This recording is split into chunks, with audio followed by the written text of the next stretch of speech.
اچھا بچوں، آپ اپنا سبق یاد کرو، میں جاتا ہوں اہل محلہ سے مسجد کے بل سے والے سے بات کرتا ہوں۔ ہمارا مسجد کا تیسرا مہینہ بل ادا نہیں ہوا، جس کی وجہ سے ہمارا میٹر کٹ گیا ہے۔ اب اندھیرے میں پڑھائی کرنا اور نماز پڑھنا مشکل ہو گیا ہمارے لیے۔ آپ پڑھتے رہیں، میں بل کی بات کر کے آتا ہوں۔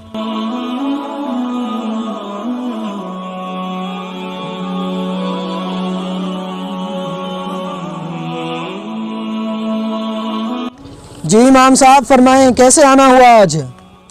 جنید میں مسجد کا بل لے کر حاضر ہوا ہوں۔ تیسرا مہینے مسجد کا بل ادا نہیں ہوا، جس کی وجہ سے وابڈا والے میٹر کاٹ کر لے گئے ہیں۔ اب بچے اندھیرے میں قرآن پاک پڑھنے پر مجبور ہیں۔ آپ سے گزارش ہے تھوڑی سی امداد کرتے ہیں تاکہ مسجد کا بل ادا کر سکیں۔ امام صاحب، ماہانہ 200 روپیہ میں نے یکم کو ادا کر دیا تھا، ہم اس سے زیادہ نہیں دے سکتے۔ محلے میں اور بھی مسلمان ہیں، آپ ان سے جا کر پتہ کریں، میں اور نہیں دے سکتا، معذرت کے ساتھ۔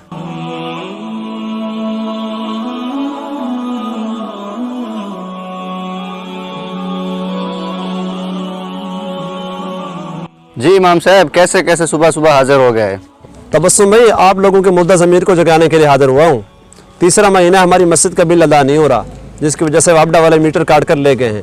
بچے اندھیرے میں قرآن پاک پڑھ رہے ہیں۔ آپ سے گزارش ہے کہ مسجد کے لیے تھوڑا بہت امداد کریں تاکہ مسجد کا بل ادا کر سکیں ہم۔ امام صاحب، ہمارے اپنے حالات خراب ہیں، ہمارا اپنا گزارا مشکل سے ہو رہا ہے، آپ کہیں اور جا کے پتہ کر لیں۔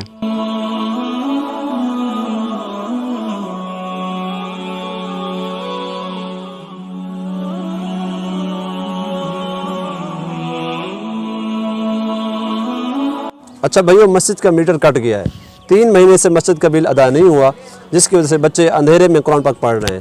آپ بھائیوں سے گزارش ہے کہ آپ تھوڑی ہیلپ کریں تاکہ ہم مسجد کا بل ادا کر سکیں اور بچے روشنی میں قرآن پاک پڑھ سکیں۔ امام صاحب، مہینہ ہو گیا ہے، کوئی کام نہیں مل رہا ہے، ٹریکٹر ہمارا بند کھڑا ہے، تو کیسے ہم آپ کو بل ادا کریں؟ ہمارے اپنے گھر کے حالات خراب ہیں، تو ہم آپ کی مدد نہیں کر سکتے، آپ کسی اور کے پاس چلے جائیں۔ یا اللہ، اپنے گھر کے لیے غیب سے امداد فرما۔